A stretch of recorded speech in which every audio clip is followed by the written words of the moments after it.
ሰላም በመላው ዓለም የምትኖሩ የሀሁ ለሁሉም የኦንላይን ትምህርት ቤት የዩቲዩብ ቻናል ቤተሰቦች በያላችሁበት ሰላማችሁ ይብዛ። ሀሁ ለሁሉም የኦንላይን ትምህርት ቤት አማርኛ፣ እንግሊዝ፣ ሂሳብ እንዲሁም የተለያዩ የማህበራዊና የተፈጥሮ ሳይንስ የትምህርት አይነቶችን ብቃት ባላቸው አስተማሪዎች 24 ሰዓት የማስተማር አገልግሎት እየሰጠ ይገኛል። ቪዲዮ ላይ ባስቀመጥነው ስልካችን በኢሞ፣ በቴሌግራም፣ በዋትሳፕ ይደውሉልን። በተመቻችሁ ሰዓት የምትፈልጉትን የትምህርት አይነት እናስተምራለን።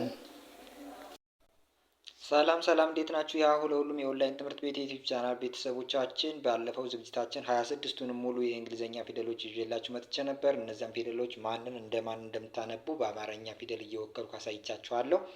ያ ማለት ስማቸው ኤ ከሆነ ይህ ኤ የሚባል ፊደል እንደማን እንደሚጠራ፣ ቢ እንደማን እንደሚነበብ ወይም ደግሞ ምን አይነት ሳውንድ እንዳለው እንደማን እንደሚነበብ ለማሳየት ሞክሬያለሁ። በዛሬው ዝግጅታችን ደግሞ ከነዚህ ከ26ቱ ፊደሎች በተጨማሪ እያንዳንዳቸው ከአናባቢዎች ጋር ሲመጡ ምን አይነት ድምፅ ሊያወጡ እንደሚችሉ በእርግጠኝነት 90%ቱን የማንበብ ችግራችሁን ሊፈታ በሚችል መንገድ ይዤላችሁ መጥቻለሁ። ስለዚህ እናንተ ሳብስክራይብ ያላደረጋችሁ ልጆች ሳብስክራይብ እያደረጋችሁ ቤተሰቦችን ሁኑ። ላይክ፣ ሸር እያደረጋችሁ ዩቲዩባችን አበረታቱ። ከዚያ ውጭ ደግሞ ከኛ ጋር በአጭር ጊዜ ውስጥ አማርኛ፣ እንግሊዝኛ፣ ሂሳብና ሌሎችንም ትምህርቶች ማንበብ፣ መጻፍ እንዲሁም ደግሞ የሚያስፈልጋችሁን እውቀት ለማግኘት የምትፈልጉ ልጆች ስልካችን ከዚህ ከዩቲዩብ ቻናላችን ታች ከቪዲዮ ጠርዝ ላይ ያስቀምጠናል። ይህን ስልክ አንስታችሁ በኢሞ፣ በዋትሳፕ፣ በቴሌግራም እናንተ በሚመቻችሁ ሶሻል ሚዲያ ብትደውሉልን፣ ቮይስ ብታስቀምጡልን ወይም ደግሞ ቴክስት ብጽፉልን በማንኛውም ሰዓት ስልካችሁን አንስተን እናንተ ከኛ ጋር መጣችሁ በሚመቻችሁ ሰዓት እንድትማሩ ሁኔታዎችን እናመቻቻለን ማለት ነው። አሁን ቀጥታ ወደ ትምህርቱ ይዣችሁ ልሂድ። መጀመሪያ እነዚህ ቫውል የሚባሉ ፊደሎች አሉ። ከ26ቱ ፊደሎች መካከል አምስቱ ቋሚ ቫውል ወይም ደግሞ አናባቢ ተብሎ ይጠራሉ። እነዚህን አናባቢዎች እየተጠቀምነ እያንዳንዳቸውን ለምሳሌ ቢ የሚባለው ፊደል ብቻውን ሲቆም እንደ ብ ነው የሚነበበው። አሁን ከኢ ጋር ቢመጣ በ፣ ከዩ ከሚባለው ፊደል ጋር ቢመጣ ቡ፣ ከአይ ጋር ቢመጣ ደግሞ ቢ፣ ከኤ ጋር ቢመጣ ባ፣ ከኢ ጋር ቢመጣ ቤ። ስለዚህ አንዳንዴ ይህ ቢ የሚባለው ኢ የሚባለው ፊደል ኤ ወይም ደግሞ ኢ። እንግዲህ በአማርኛ ለምሳሌ ሀሁ ሂ ህ ሆ ከሚለው ላይ አይ ኢ ወይም ደግሞ አይ ኢ በአናባቢነት ሲገባ አይታችሁ ሊሆን ይችላል። ግን ብዙ ጊዜ በእንግሊዝኛ ልንጠቀመው የምንችለው ኢ ፊደል ተከትሎት ከመጣ ኤ ሳውንድ ይኖረዋል ማለት ነው። ስለዚህ እናንተ እንግሊዝኛውን ለመጠቀም ከዛ በተሻለ መንገድ በዚህ መንገድ ብትይዙት ብዙ ቦታ ላይ ልታገኙት የምትችሉ ቢኢ ቤ ወይም ደግሞ በ ወይም ደግሞ ቢ። አሁን እነዚህ ነገሮች የሚፈጠሩት አንዳንዴ የቫውሎች መደጋገም ሊፈጠር ይችላል። እሱንን ዲቴል እየቀጠልን ይህንን ያዙትና ለመጀመሪያ ጀማሪዎች ይህንን መያዛችሁ የተወሰነ 10% ወይ 5% ያልበለጡ ነገሮች ናቸው። ከዚህ ውጭ ያሉ ለማንበብ የሚያስቸግሯችሁ ነገሮች እነዚያን ደግሞ አንድ ባንድ እናያቸዋለን ማለት ነው። ስለዚህ እንደዚህ ኢካ ቤ ወይም ደግሞ በ ተብሎ ሊነበብ ይችላል ማለት ነው። አሁን ዲ የሚባለው ፊደል እንደ ድ ይነበባል። ብቻውን ዲ የሚባለው ፊደል እንደ ድ ወይም ከኢ ጋር ቢመጣ ደ ወይም ደግሞ ዴ ብላችሁ ልታነቡት ትችላላችሁ። ዴ ደ ወይም ዴ። ከዩ ጋር ቢመጣ ዱ፣ ዲ፣ ከአይ ጋር ቢመጣ ዳ። ስለዚህ ይህን መንገድ እንኳን ብትጠቀሙ እንግሊዘኛን በቀላሉ ሌሎች የቫውል ወይም ደግሞ ቫውል ዲያግራፍ ወይም ደግሞ ኮንሶናንት ዲያግራፍ የሚባሉት ነገሮች እንደዚሁም ደግሞ አንዳንዴ ሳይለንት የሚሆኑ ሞዶች አሉ። እነሱ ነገሮች እየተለመዱ ቢሆኑም እነዚህን ብቻ ተጠቅማችሁ ግን ብዙ ነገሮችን ቢያንስ 90%ቱን ችግራችሁን ትፈታላችሁ። ዶ ይኸው ከኦ ጋር ቢመጣ ዶ ብላችሁ ልታነቡት ትችላላችሁ። ስለዚህ ደ፣ ዱ፣ ዲ፣ ዳ፣ ዴ፣ ድ። ብቻውን ከቆመ ምንም የማያጠራጥር ሁኔታ ድ ከዛ ዶ ብላችሁ ታነባላችሁ ማለት ነው። ኤፍ እንግዲህ ፍ ነው የሚባለው ብቻውን ፍ። አሁን ፈ፣ ፉ፣ ፊ፣ ፋ፣ ፌ፣ ፍ፣ ፎ። ስለዚህ ከኢ ጋር መምጣቱ ፈ ወይም ፌ ብላችሁ ልታነቡት ትችላላችሁ። ፈ ወይም ፌ። ከዚያ ፉ፣ ፊ፣ ፋ። ይኸው ከዩ ጋር ፉ፣ ከአይ ጋር ፊ፣ ፋ፣ ከዛ ፎ። እያንዳንዳቸውን ወርዶች ደግሞ እንዴት እንደምጽፏቸው በሚቀጥለው ማሳያችሁ ይሆናል። እንግዲህ ከቢ ቀጥሎ ለምሳሌ ሲ አለ። ሲ ከኢ ጋር ወይም ከአይ ጋር ከዋይ ጋር ሲመጣ ስ፣ ሳይ፣ ሲ የሚል ሳውንድ ኑሮት እንደዚያ ሊነበብ ይችላል። ከኦ ጋር ከዩ ጋር ከኤ ጋር ቢመጣ ደግሞ ካ፣ ኮ፣ ኩ እንደዚህ ነገር ሆኖ ሊነበብ ይችላል። ስለዚህ እነዚህ ሲ አሁን ብዙ ጊዜ ሲ ተብሎ የሚነበብበት መንገድ ከኢ ጋር ከአይ ጋር ከዋይ ጋር የሚመጣበት ሰዓት አለ። አንዳንዴ እነሱ ጋር አንዳንዴ እንደ ስ የሚነበብበት ሰዓት ይኖራል። ስለዚህ እነዛን ደግሞ በምን አይነት መንገድ ሲመጣ ነው ይህ ፊደል እንደ ስ የሚነበብ፣ በምን አይነት መንገድ ሲመጣ ነው እንደ ክ የሚነበብ የሚለውን እንግዲህ ቢን እንደ ብ እንደሚነበብ በቡ ቢ ባ ቤ ብ ቦ በዚህ ያየን። ሲን ደግሞ አንዳንዴ እንደ ክ አንዳንዴ እንደ ስ። እንደ ክ የሚነበበው ለምሳሌ ብቻውን ብታገኙት ክ ብላችሁ ልታነቡ ትችላላችሁ። ከኦ ጋር ኮ፣ ከኤ ጋር ቢመጣ ካ፣ ከኢ ጋር ብታገኙት ስ እያላችሁ ልታነቡት ትችላላችሁ። ስለዚህ እነዚህ ነገሮች መያዙ ወሳኝ ነው ማለት ነው ለምትጀምሩ ልጆች። ገ ወይም ደግሞ ጂ የሚባለው እንግዲህ ከኤፍ ቀጥሎ ጂ አለ። ጂ የሚባለው እንደ ገ ነው የሚነበበው። አንዳንዴ እንደ ጂ የሚነበብበት ቦታ አለ። ከዋይ ጋር ወይም ከኢ ጋር የሚመጣበት አለ። ጂም ለማለት ለምሳሌ ጂ ዋይ ኤም እንግዲህ ጂም። አሁን እንደዚህ ነገር የሚነበብበት ቦታ አለ። ግን አብዛኛውን ጊዜ እንደ ገ ቤተሰቦች ነው የሚነበብ። ስለዚህ ከኢ ጋር ብታገኙት ገ፣ ከዩ ጋር ብታገኙት ጉ፣ ከአይ ጋር ጊ፣ ከአ ጋር ጌ ወይም ከኤ ጋር ጌ፣ ከኢ ጋር ጌ። አሁን ለምሳሌ ገ ወይም ጌ ተብሎ ሊነበብ ይችላል ከኢ ጋር።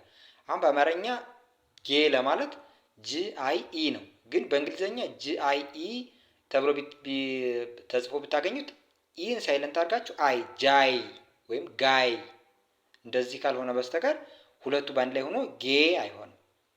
እንደዚህ ነገር ሁለት አናባቢዎች ሲመጣ አንደኛውን ሳይለንት አድርጎ ነው የሚሄደው። እንደዚህ አይነት መንገድ ቫውል ዲያግራፍ ይባላል። ስለዚህ በእንግሊዘኛው በዚህ መንገድ ትጠቀማላችሁ። ጌ አዛ ጂ ግ፣ ከኦ ጋር ሲመጣ ጎ። ቀጥሎ ኤች ነው። ኤች እንደ ሀ ነው የሚነበበው፣ እንደ ሀ ቤተሰብ።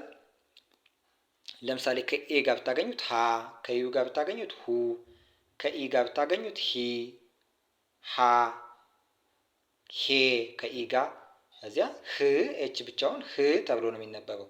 እንግዲህ ስሙ ኤች ቢባልም ከጽሁፍ ውስጥ ግን ስታገኙት ልታነቡት የምትችሉ ህ ብላችሁ ህ፣ ከኦ ጋር ሆ። ስለዚህ አሁን የእንግሊዝኛ ፊደሎች ኤቢሲዲ ኤኤፍጂ መጠሪያ ስማቸው ነው እንጂ ከጽሁፍ ውስጥ ስታገኟቸው ኤቢሲዲ ኤኤፍጂ ተብሎ ሊነበብ የሚችል በት አጋጣሚ የለም ማለት ነው። ስለዚህ በዛ መንገድ ነው የምትሉት።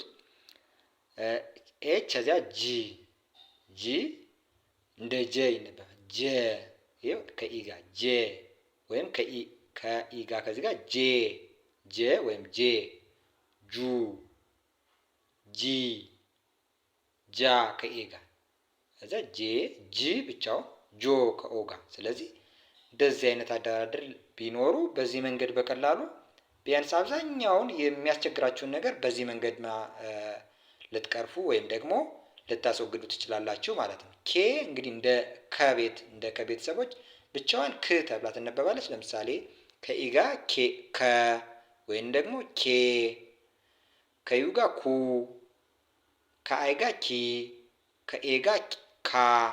ከዛ ይኸው ኬ ከኢ ጋር፣ ክ ብቻዋን፣ እዛ ኮ ከኦ ጋር። ስለዚህ በዚህ መንገድ በቀላሉ ይሄው ኢ እንደ እ ወይም ደግሞ እንደ ኤ የምትነበብበት አጋጣሚ አለ። እንግዲህ እነዚህ ቫውሎች ባይዘው በተለያየ ድምፅ አላቸው። እሱንን በተለያየ መንገድ አሁን ለምሳሌ ኤ አብዛኛውን ጊዜ እንደ አ ትነበባለች። እንደ ኤ የምትነበብበት ቦታ አለ። ለምሳሌ ሎንግ ሳውንድ የሚሆንበት አጋጣሚ፣ ለምሳሌ ቫውል ኮንሶናንት ቫውል ሆኖ በሚመጣበት ሰዓት የመጨረሻውን ቫውል ሳይለንት ያደርግና የመጀመሪያው ሳውንድ አዚትስ ኔም ወይም ደግሞ እንደ ሌተሩ ኔም የሚነበብበት አጋጣሚ አለ። ኤ እንደ ኤ፣ ዩ እንደ ዩ፣ አይ እንደ አይ፣ ኤ እንደ እንትን፣ ኢ እንደ ኢ፣ ኦ እንደ ኦ የሚነበብበት ቦታ አለ። ከዚያ ውጭ አዚት ሳውንድ የሚነበቡት ኤ እንደ አ፣ ዩ እንደ ኡ፣ አይ እንደ ኢ። ያው ኤ እንደ ኤ ነው። ኤ የአማርኛውን ስለተከቱ ነው እንደ አ ነው የሚነበበው። ኢ እንደ ኤ፣ ኦ ደግሞ እንደ ኦ ነው የሚነበበው። ግን እነዚህ ሎንግ ሳውንድ ሾርት ሳውንድ የሚባል ነገር አለ። እሱ ነገር ስላለ ነው። ለምሳሌ ሎንግ ሳውንድ ለኤግዛምፕል ያህል ቫውል መጀመሪያ የሆነ ቫውል መጥቶ ከመሀል ላይ ኮንሶናንት ከዚያ ቀጥሎ ቫውል ቢሆን ቫውሉን አንድ የመጨረሻውን ቫውል ሳይለንት ያደርግና የመጀመሪያውን ቫውል እንደ ሌተሩ ኔም የሚነበብበት አለ። እሷ ለምሳሌ በዛ መንገድ ልታዩት ትችላላችሁ። ቫውል ዲያግራፍ አለ። በዛ መንገድ ስታዩት ይሄ መንገድ አንዳንዴ የተለያየ ሳውንድ እንዲኖረው ያደርጋል። እሱን ነገር እንግዲህ የተወሰነ ፐርሰንት ነው። ይህን ካወቃችሁ ቢያንስ 90% ችግራችሁን ትቀርፋላችሁ ማለት ነው። ስለዚህ ይህን በደንብ ለመያዝ ሞክሩ። ጀ እንግዲህ ጀ እንደ ጀ ሊነበብ ይችላል። እንደ ጀ ያው ጀኢ፣ ጀዩ ጁ፣ ጀአይ ጂ፣ ጀኤ ጃ፣ ጀኢ ጄ።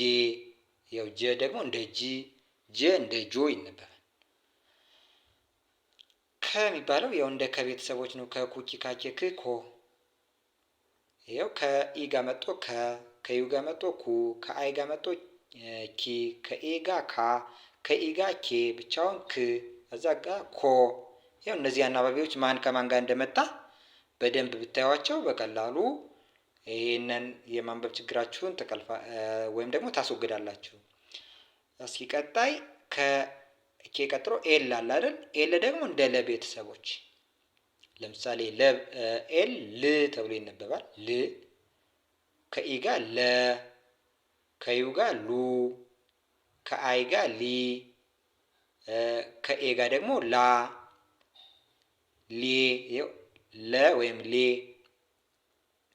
አዚያ ል፣ ሎ ከኦ ጋር። ስለዚህ እነዚህም ማየት በቀላሉ ኤም እንደ መ ቤተሰቦች ይነበባል። ኤም የሚባለው ፊደል እንደ መ ቤተሰቦች።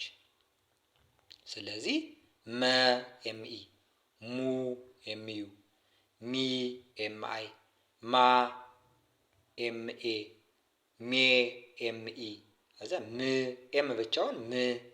አሁን ከኤም ቀጥሎ ሌላ ኮንሶናንት ለምሳሌ ኤም ኤል ቢሆን ኤምን ም ትለሉና እዚያ ኤልን ደግሞ ከኦ ጋር ከሆነ ሎ፣ የመጣው ከሆነ ቫውል ጋር ከሆነ ሊ እያላችሁ ታነባላችሁ። ስለዚህ ብቻውን ሲመጣ ማለት ኮንሶናንት ሆኖ ከጎኑ በሌላ ቫውል ካላስከተለ ለማለት ነው። ም ከዚያ ሞ። ስለዚህ እነዚህ ቫውል ሳያስከትሉ ብቻቸውን ሲመጡ በዚህ መንገድ ታነባላችሁ።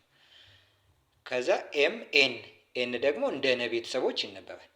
እንደ ነ ቤተሰቦች ለምሳሌ ነ፣ ኑ፣ ኒ፣ ና፣ ኔ፣ ን፣ ኖ። ስለዚህ ከኢ ጋር ከመጣ እንደ ነ ወይም ደግሞ እንደ ኔ።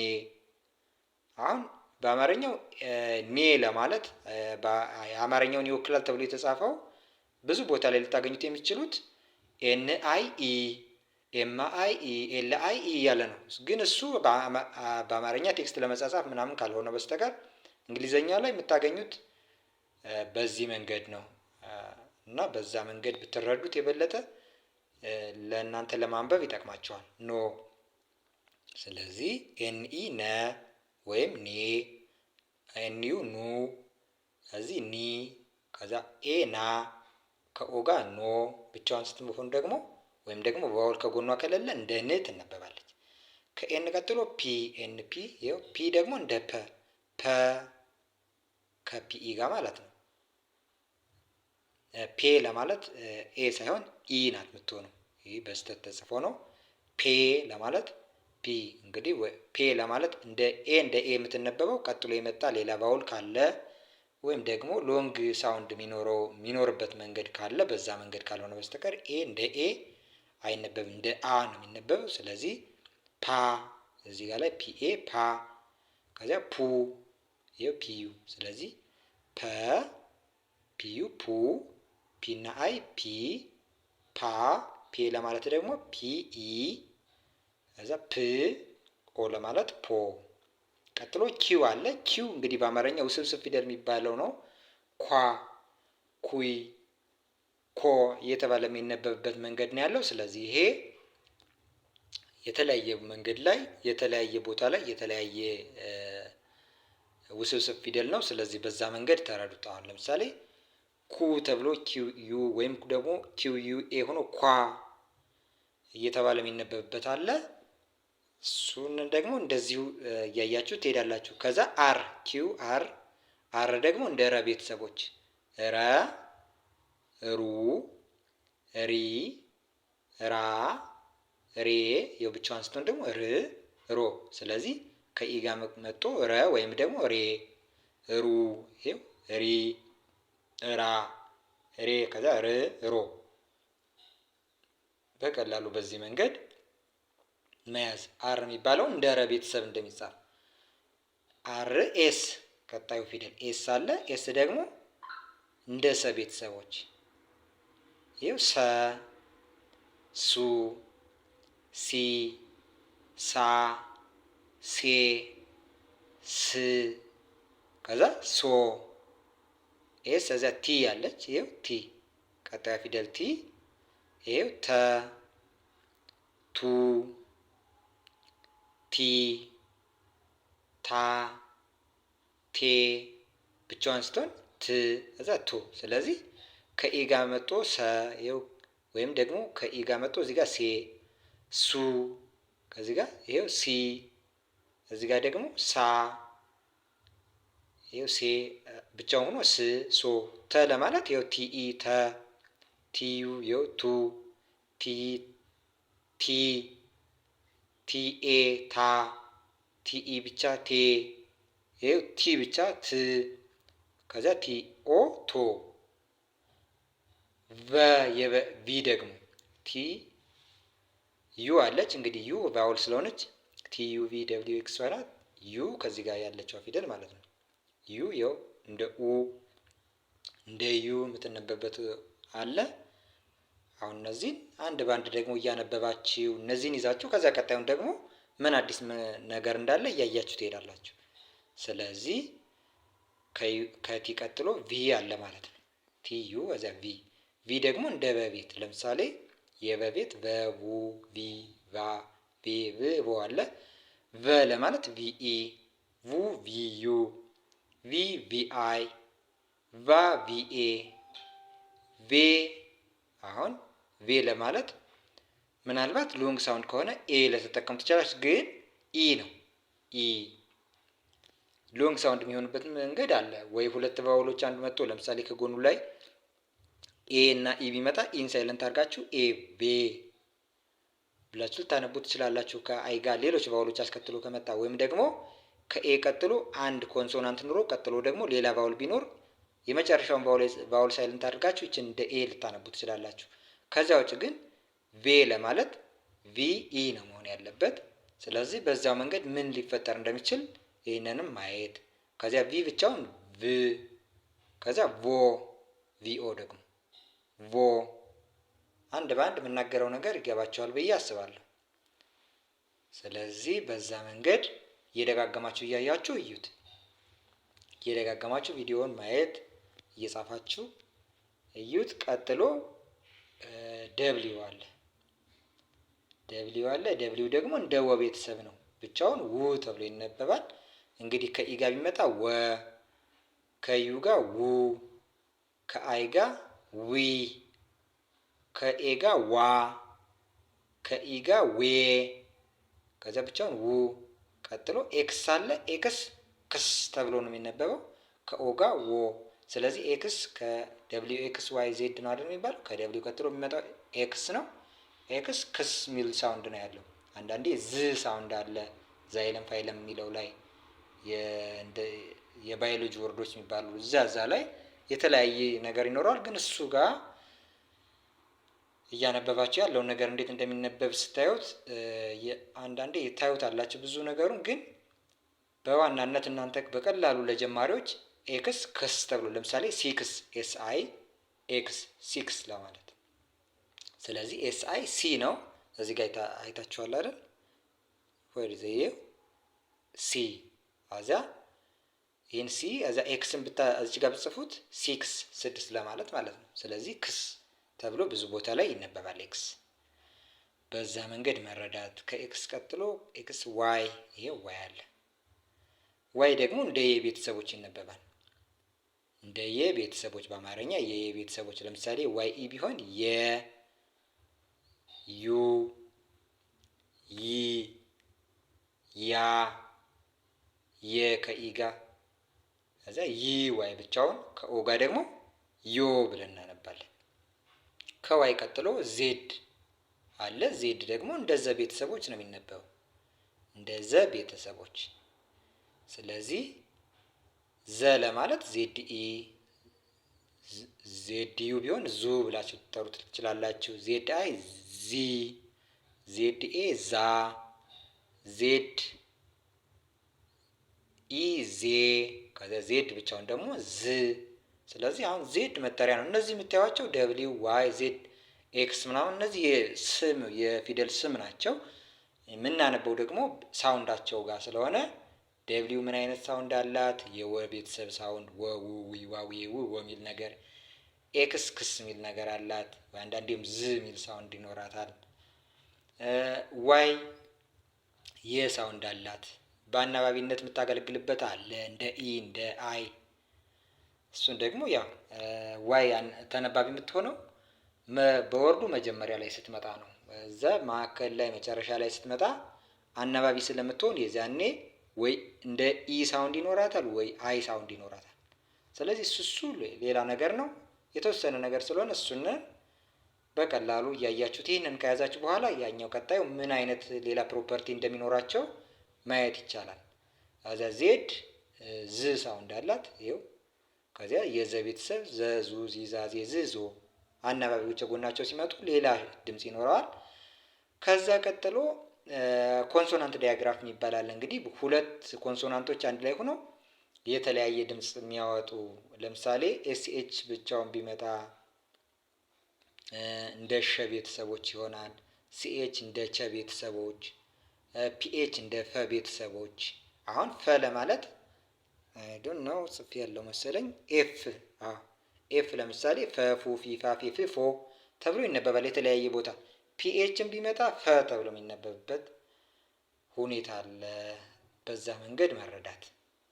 አሁን የተለያዩ ለምሳሌ ሶስት ሀዎች እንዳሉ በአማርኛ ሁለት ሰ የሚባሉ ቤተሰቦች እንደዚህ እንዳሉ የተለያዩ ነገር የፊደሎቹን ተጠቅመን በተለያየ መንገድ ፊደሎቹን ተጠቅመን ግን ተመሳሳይ ሳውንድ ያላቸው ስናያቸው ግን አጻጻፋቸው የተለያዩ ሆነው እናገኛቸዋለን። ለምሳሌ ፈ ለማለት ኤፍ ኢን መጠቀም እና ፈ ለማለት ፒኤች ኢን መጠቀም በሳውንዱ ተመሳሳይ ሊሆን ይችላል፣ በትርጉም ግን ይለያያል። ለምሳሌ ፍ ለማለት ኤፍ ብቻ ፍ ብለን እናነባለን፣ ግን ፒኤችም ፍ ሳውንድ ነው ያለው። ሌላው ቲኤችም ዝ ሳውንድ ያለው፣ ደብሊው ኤች ው ሳውንድ አለው። እነዚህ ነገሮች አሉ። እነሱን ዲቴል አንድ ባንድ ታያቸዋላችሁ። ግን ለዛሬ ለምሳሌ አንዳንዴ ልታዩቸው የምትችሉ የተለያዩ ኮንሶናንቶች በአንድ ላይ ተጣምረው ግን አንድ ሳውንድ ብቻ የሚኖራቸው በእነዚህ መንገዶች ኮንሶናንት ዳያግራፍ ይባላሉ በእንግሊዘኛው። ስለዚህ ኤች ሲኤች ለምሳሌ ሸ፣ ሲኤች ዩ ሹ፣ ሲኤች አይ ሺ፣ ሲኤች ኤ ሻ፣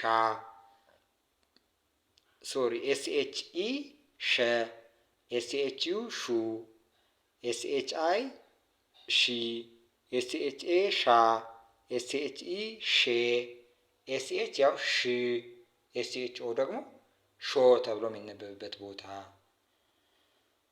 ወይም ደግሞ እንደዛ ብላችሁ ታነባላችሁ። ሲኤች ደግሞ ች ሳውንድ ይኖረዋል። ስለዚህ ሲኤች ኢ ቸ፣ ሲኤች ዩ ቹ፣ ሲኤች አይ ቺ፣ ሲኤች ኤ ቻ፣ ሲኤች ቼ፣ ሲኤች ኢ ቼ፣ ሲኤች ደግሞ ቺ፣ ሲኤች ኦ ቾ። ፒኤች የፈ ሳውንድ አለው። ስለዚህ ፒኤች ኢ ፈ፣ ፒኤች ዩ ፉ፣ ፒኤች አይ ፊ፣ ፒኤች ኤ ፋ፣ ፒኤች ኢ ፌ፣ ፒኤች ያው ፍ፣ ፒኤች ኦ ደግሞ ፎ ተብሎ የሚነበብበት ሁኔታ አለ። እንግዲህ ከዚያ ውጭ እነ ኦኦ ሲመጡ ኡ ሳውንድ ለምሳሌ ኤ የሚባለው ከኤል ጋር ቢመጣ በኋላው ኮንሶናንት ሆኖ እንደ ለምሳሌ ቦል ለማለት ቢኤ ኤል ኤል ነው አይደል? ኦ ነው ግን ሳውንዱ። አሁን ኤ እንደ ኦ የሚነበብበት ሁኔታ ይኖራል። እነዚህ ነገሮች ሌሎች ኤክሴፕሽናሎች ስላሉ እነሱን ደግሞ ሰብሰብ አድርጌ በቀጣይ ዝግጅት ይዤላችሁ እመጣለሁ። በዛሬው ዝግጅታችን ከዚህ ላይ የምንጨርስ ይሆናል። ስለዚህ መማር የምትፈልጉ ልጆች በድጋሚ ላስታውሳችሁ ከቪዲዮ ታች ጠርዝ ላይ የምታዩት የሀሁ ለሁሉም የኦንላይን ትምህርት ቤት ነው። እሱንን አንስታችሁ በኢሞ፣ በዋትሳፕ፣ በቴሌግራም በሚመቻችሁ ደውሉልን። በማንኛውም ሰዓት መማር ትችላላችሁ። በሌላ ዝግጅት እንደዚሁ እነዛን ሰብሰብ አድርጌ ይዤላችሁ መጣ ይሆናል። እስከዛ እነዚህን ደጋግማችሁ እዩዋቸው። ሰላም ሁኑ።